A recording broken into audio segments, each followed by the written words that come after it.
নওশাদ সিদ্দিকী বলেছিল তো অনেক কথা, ডায়মন্ড হারবারে হারিয়ে দেব, শেষ করে দেব, অভিষেক নাকি ভয়ে কাঁপছে।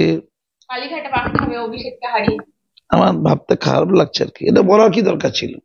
যেটা মাননীয় বলছে নাকি একটা চকলেট বোমাতে নাকি 3 জন মারা যায়, তাহলে পশ্চিমবঙ্গে এক উন্নত মানের চকলেট বোমা তৈরি হয় যেটা লাদেনরাও ব্যবহার করতে পারে, তাই তো?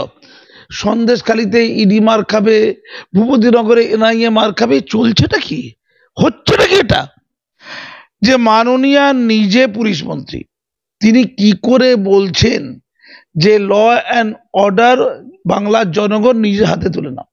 বলতে পারে কেন্দ্রীয় বাহিনীর লোক আসবে, তাহলে এই উৎসাহ দেওয়া মানে ভোটে যখন কেন্দ্রীয় বাহিনীর লোক অ্যাক্টিভলি কিছু কাজ করবে তাদেরকে হাতাখুন্তি দিয়ে মারবে। হাতাখুন্তি দিয়ে মারতে গেলে শীতলকুচিতে হলো, শীতলকুচির সময় ইন্টারভিউটা শুনেছেন, মনে পড়ে?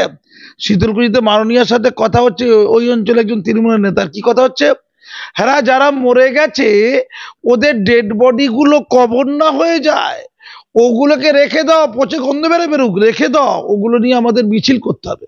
মাননীয় বলছে ও দুধেল গাই ভাইরা, আপনার দুধেল গাইদের মৃত্যুর পরও রেহাই নাই। কি যে বলি ভাই, তোমাদের মৃত্যুর পরও রেহাই নাই, কবরে দেওয়া যাবে না যতক্ষণ না পূর্ণাঙ্গ রাজনীতি করা যায়। আপনাকে মাননীয় বলেছিলেন, এটা ভিডিও ভাইরাল, ওই অডিও ভাইরাল। বলছি রামনবমী নিয়ে মুখ্যমন্ত্রীর আবারও সেই উস্কানিমূলক বক্তব্য। এই মুহূর্তে আমার সঙ্গে রয়েছেন বিশিষ্ট শিক্ষাবিদ পদ্মশ্রীপ্রাপ্ত কাজী মৌসুম আক্তার, তার সঙ্গে কথা বলবো। কি বলবেন আবারও রামনবমী নিয়ে উস্কানিমূলক বক্তব্য? দুটো ইস্যু মাননীয়ার হাতে আছে, এই সামনের ইস্যু লোকসভার আগে, রামনবমী আর ঈদ, দুটো যে ভয় দেখানোর দুটো অনুষ্ঠান। মাননীয়ার কাছে কিসের অনুষ্ঠান? দুধেল গাইদের ভয় দেখানো অনুষ্ঠান, একটা রামনবমী, একটা ঈদ। এই সামনে যে ঈদ আছে, ঈদে উনি রেড রোডে যাবেন। রেড রোডে যে ঈদের নামাজের অনুষ্ঠান, ওখানে কোনো রাজনীতি করার অনুষ্ঠান নয়, কিন্তু মাননীয় পেটে নিয়েছেন, উনি ওখানে যাবেন এবং রাজনীতি করবেন, ভয় দেখাবেন। 2023 সালে উনি ভয় দেখিয়েছিলেন, ভয় দেখিয়ে বলেছিলেন যে এই বিজেপি এসে গেল, বিভাজন করে দিল, কাশ্মীর আর মণিপুরকে ধ্বংস করেছে, এবার বাংলাকে ধ্বংস করতে আসছে, বাংলায় দাঙ্গা করতে আসবে, আমি প্রাণ দিয়ে মুসলমানদের বাঁচাবো। এটা 2023-এ রেড রোডে ঈদের নামাজ অনুষ্ঠানে মাননীয়ার বক্তব্য। কথা ক্লিয়ার? 2024-এ আর দুদিন পরে দেখবেন এই বক্তব্যের অনুরণন হবে আরো তীব্র ভাষায়, আরো ভয়ঙ্কর ভাষায়, সেটা নিয়ে অনেক টকশো হবে, তৈরি থাকুন।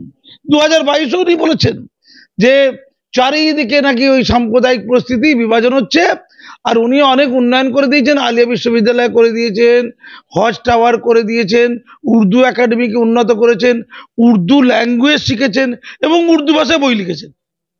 মানে পশ্চিমবঙ্গে 100% মুসলমানদের মধ্যে 95% হচ্ছে বাঙালি মুসলমান, 5% উর্দুভাষী মুসলমান। সেই উর্দুভাষী 5%, সেটা নিয়ে তার অনেক চিন্তা, কারণ তারা কলকাতায় থাকে, তারা প্রভাবশালী, ক্লিয়ার।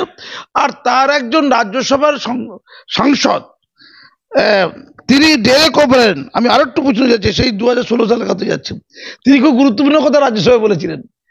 এই যে মানুষকে ভেদাভেদ করা, মানুষকে আতঙ্কিত করা রাজ্যে, তিনি কি বলেছিলেন? আমি অনেক পুরনো কথা বলছি। তিনি বলেছিলেন দেশের বিভিন্ন প্রান্তে দেখছি দলিতদের উপর সীমাহীন অত্যাচার হচ্ছে, দলিতদের উপরে, এবং মাত্র 15 টাকার জন্য তাদের খুন করা হচ্ছে, আর হরিয়ানায় জোর করে গোবর খাওয়ানো হচ্ছে।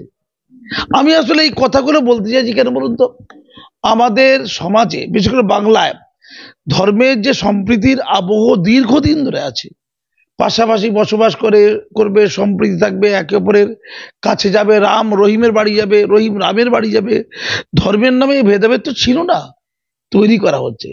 কাউকে যদি ভয় দেখিয়ে দেওয়া হয়, সে অন্য ধর্মাবলম্বীদেরকে শত্রু বলে জ্ঞান করবে, যেটা হিটলার করেছিল জার্মানিতে।